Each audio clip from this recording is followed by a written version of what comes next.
I have so many questions for you. This is definitely going to be more than one episode. And my viewers are like, you're supposed to be stepping, but this is a hard story to step to. So I have two personal questions for you.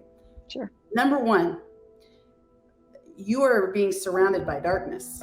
Hmm. You've got books that pimps have written. You have learned, you probably have seen images that are horrific. You have heard stories from your victims that you're helping. How, you're letting demons and Satan in that door. How For do you, sure. and I only know a glimpse of it because we do a lot of true crime on our stories. And when you're constantly talking about death, it can get to your own soul. And I remember as a young person, thought I had a calling, and maybe I still do, to help um, sex workers and escorts to get out of their industry and find good jobs. Mhm. But I got scared because of the environment. That was my second question. You're doing something against a big bad monster. Do you get scared for your family and your life because of what you do? I used to. Um, I used to because we walk in a space of the unknown, right? Especially in the beginning, but then there became such um, a well of such deep faith and a knowing that I was called to this space. We do have a prayer team that we pray together as a team. We have intercessors that pray for our team, that pray for our families. And I had a lady in my church who didn't know me very early on, and I still have the message. And this year, the Lord brought her message back to me in my mind, reminded me to go look in my messages and find it. And it was this year on the same date as the time that she had spoke that over me 7 years ago. And she said, your children will be hidden. And I'll never forget that. She wrote this long thing. And just, so I cling to those things. I cling to the dreams that the Lord has given me, the prophetic that's been spoken. And man, I mean, Holy Spirit is so prevalent in this space. So yes, those things cross my mind from a safety standpoint, from a practical in the natural, like, hey, let's not publicize the location of the safe house. Let's not tell everybody where you live. Let's not, I mean, just from a very practical standpoint. But I believe that we're called to this space. And if I was to operate out of the natural fear that most of us, probably all of us would say that we have, then I couldn't do what I do. So it is supernatural. I know that this strength is not of my own. Very, very confident in that.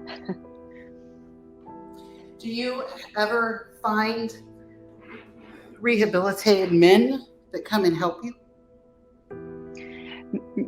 Define rehabilitated, like traffickers or? Well, for example, referring back to the film, did you see the film? Not yet. In the film, there's a man that was in the cartel, and he was a bad man.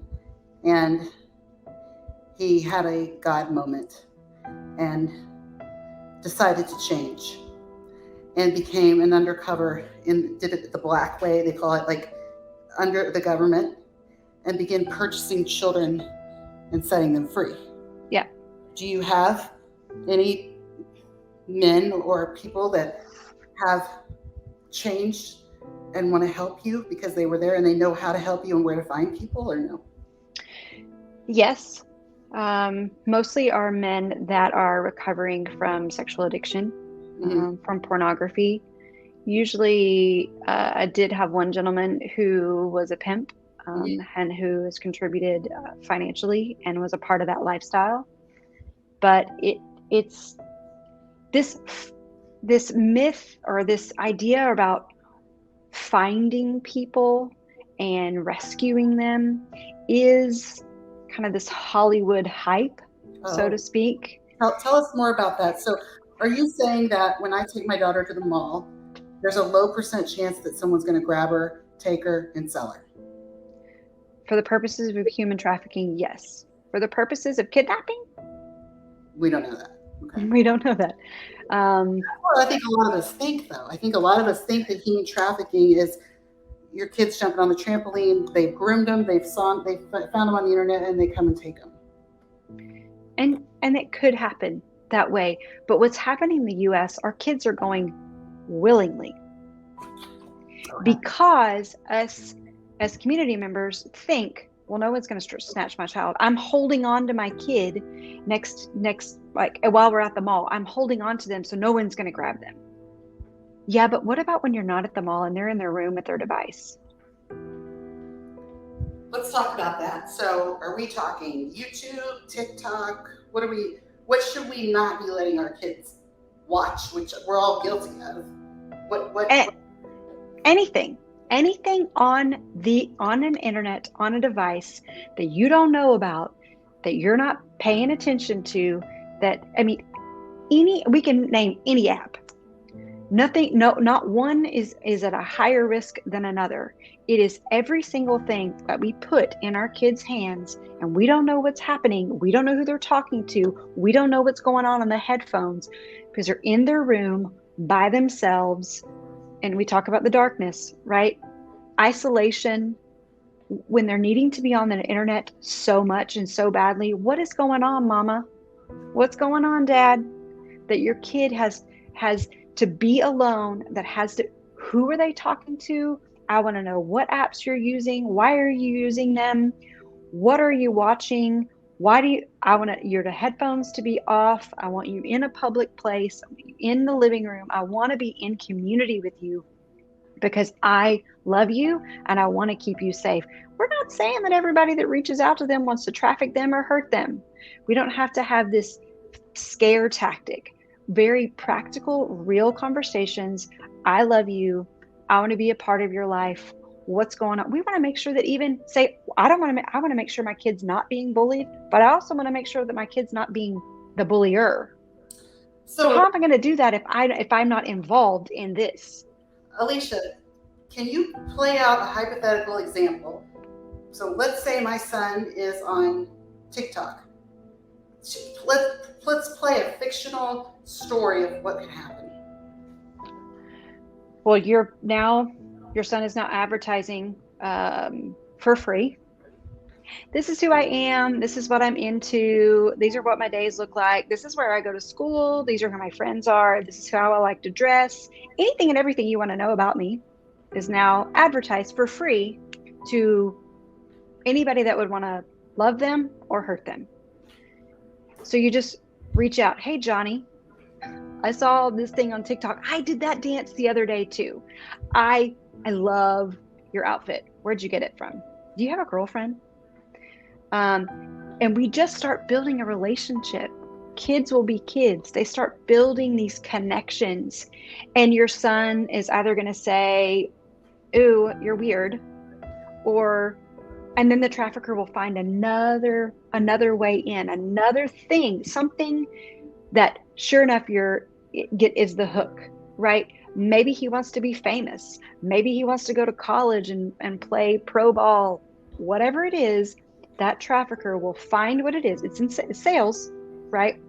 To begin to build trust. And that's called grooming.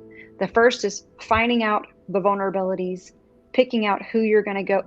There's a lot of time invested in these traffickers and in the recruiters. So then the next step is now they begin to talk quite often. Hey, Mom, I've met this guy. He's my new friend. Really, oh my man, he and I are into the same things. We started playing Fortnite together. And you're like, hey, son, say your son was like 9. But you got these new skins? Yeah. How are you paying for those? Well, my friend sent me V-Bucks. Really? Wow, you must be spending a lot of money sending you V-Bucks. Yeah, he says if I win, he sends me V-Bucks. And so, okay. Have you met this guy? Mom, he lives like in Connecticut. He doesn't even live around here. Isn't that cool? Have a friend in Connecticut? I've never known anyone in Connecticut. And it's just the interest, the level of interest, especially I see it in my kids. It's so fascinating to have a friend across the world, or the idea of having a friend across the world, a pen pal, whatever. And then, you know what? Now your son says, my mom's making me get off my device at 9. Man, that sucks. you know, well, I mean, are you in trouble? No, it's just a rule in our house. Really? I mean, my mom doesn't make me get off my device until 10:30. So, I mean, it sounds like he's treating you like a child. Mhm. Like, and so then starts discrediting everybody in his life that he loves, isolating to that one where now the trafficker is, I am your only friend. I am the only one that cares about you. Take it even further, and he's local. And dad doesn't come to basketball games, but trafficker will, right? I'll come to your basketball games. And he does. He shows up, they're buddies, they build trust. Nothing has happened. Nothing has happened at this point. It seems like an innocent friendship that with a trustworthy adult or another classmate, and they have no idea. But then, as all these grooming tactics go, it is, hey, meet me at Chick-fil-A. Sure, I'll meet you at Chick-fil-A. And sometimes they say, you want to go to a party, and they go to a party, and then the rest is either rape or exploitation. Maybe they have shared explicit photos.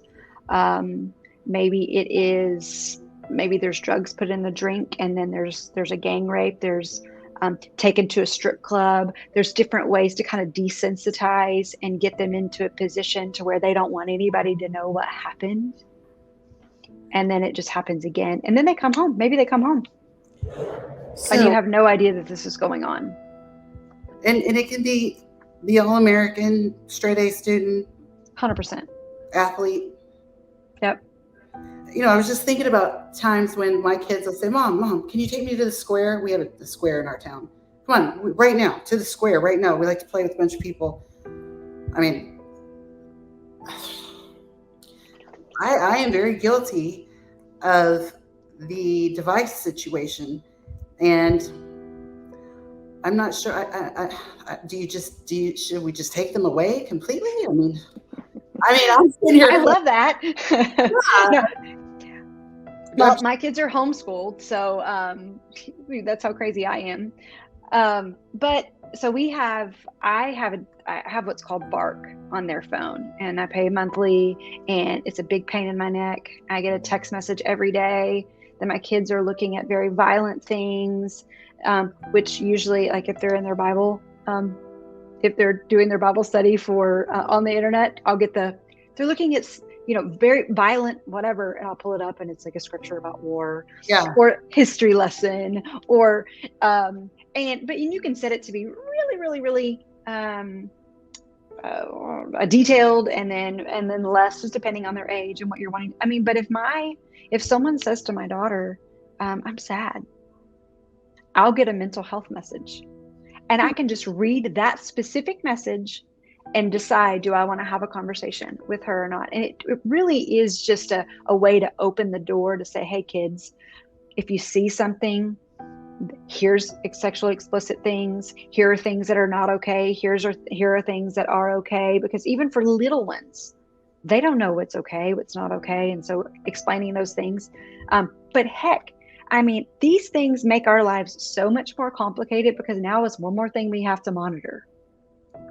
And I'm not saying it's not okay to play Pokemon, or it's not okay and I can tell you, my 9-year-old loves to play certain games to where he's like, oh, Mom, man, I met this new friend. Can I, or I can hear him talking. Can I?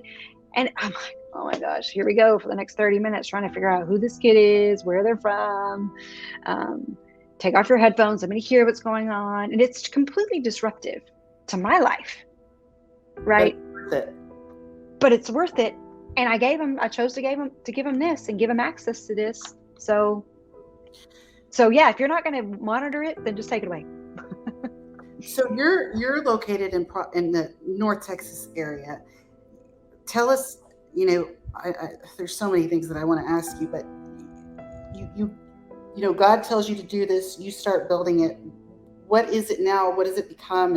And what are you guys doing for people? Okay, so when someone is recovered, like we talked about on the Sound of Freedom, the little girl is, she's placed back in her home, and she's looking for her drum, and she starts playing her drum, and then it ends. That is really the beginning. The recovery piece of it, the finding your kiddo, the finding these kiddos out on the streets is such a small part of what happens for the rest of their life. Like Now, Elizabeth Smart. she came to a luncheon and she spoke, and I didn't know she was going to say it this way. She's going to talk about, her story and what recovery looked like. But she said, I'm thankful for the individuals that identified me out on the streets and came in and rescued me. She said, but had I not had parents and a community that came around me, came alongside me, and got me the help that I needed for years, you might as well have just left me there. When I heard about your organization, my first thought was, I want to help the people that find them. Mm-hmm. But now what I'm hearing is you actually are finding them, just in a different way. Yeah, so we have himself again. Yes. So for example, for the movie. The movie, you leave the movie, if you're anything like me, you leave that movie wanting to get your guns and go find the son of a bitches. That's what I wanted to go donate and find them and get them home. But you're right. I mean, that is a very small part of it. Well, and imagine if the story like I told earlier, where this young lady is out on the streets, say she has 2 kids by this man. And this man's mom is watching her 2 kids while she's out on the streets. And we go in to that hotel and we grab her and we say, come on, we've rescued you. And she's gripped with fear. If I don't go home without my money, without the money that I made, if I go to jail, he'll hurt my kids. So it's a very delicate, it is a lot more involved. It is so much more involved. And I too, I'm like, when I first started this, I thought we were going to kick down the door, grab the girl. And then I was kind of told that, in the US, if we do that, that's called kidnapping. So that was kind of early on, but you were like that too. You were like, I want to find these kids and just bring them home. Yep. And then you realized that was not what God called you to do. No, and the complexity around the trauma, the understanding that the messiest part, the most expensive part, the longest part of their recovery is after they are recovered, and then they're ready to go into treatment. And a lot of times, young people they aren't ready. If they're in the life and the trauma bonds are so strong that they truly believe in the hope that this individual is giving them, no matter the consequences, no matter what their day-to-day looks like, that when you're talking to somebody, you're like, come on, there's much more to life than this. And they look at you with just this glazed look, this deep level of shame and guilt, and where they feel like this is my plight in life. That is the hardest thing, to watch someone turn around and walk away from the help that we're offering. But we have to know you've got to love them right where you are, and give them the support that they need right there in that moment, not the support that we think that they need. How did you start? So did you just say, I'm here, if you've been rescued, call me? No. The reason I joke with you is the only nonprofit organization I started during the pandemic, I don't know if you remember, you might, it was called RVs for MDs. That was me and my husband. Yeah. And we built this humongous organization in 30 days. It's totally dead now. Well, now they have emergency RVs they use for other catastrophes. But one day, when COVID started, I got scared because he's a doctor, and I thought, he's coming home, and we didn't know what COVID was at the time.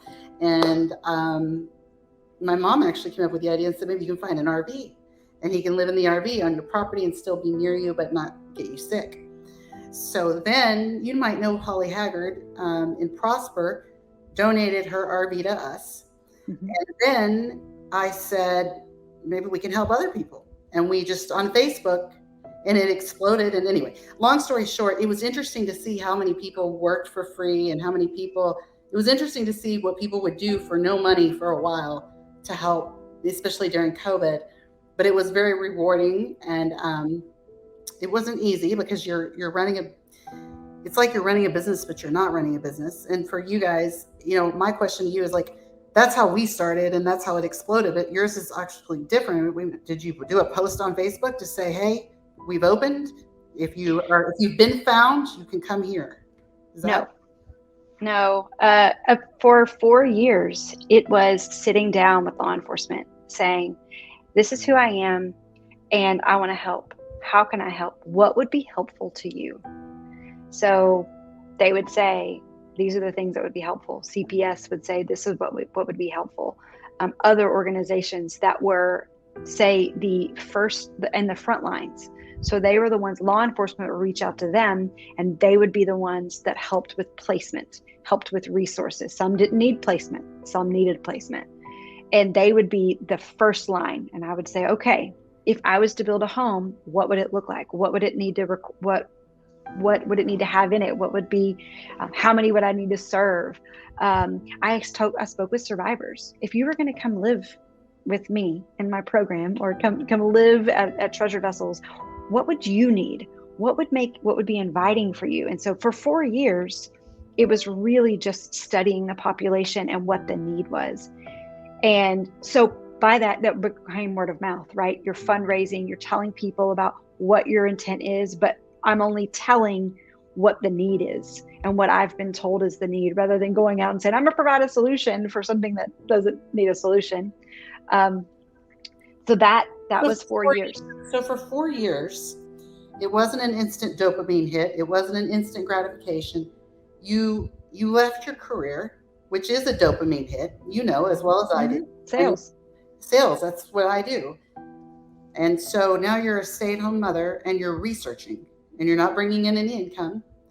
And you probably have had some great days and probably some not so great days, and probably some days where you're like, what am I doing? This is more of those. Yeah, well, this is way too big for me to do. I just want to go back to my job or whatever. How do you go 4 years just researching? Did you just have this vision that just kept leading you?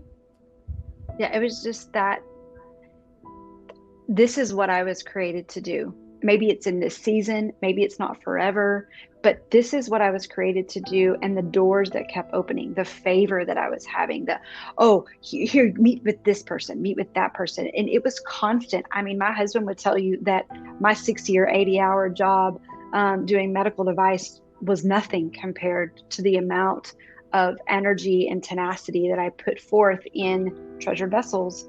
And I felt that burden of, this is what I'm called to do. So I'm going to do this and I'm going to do it well. And I believe everything was supernatural. Like, I don't know why I worked as hard as I did, other than just saying, this is what I'm supposed to do. And I have no idea what I'm doing, but I'm going to lean on those who do.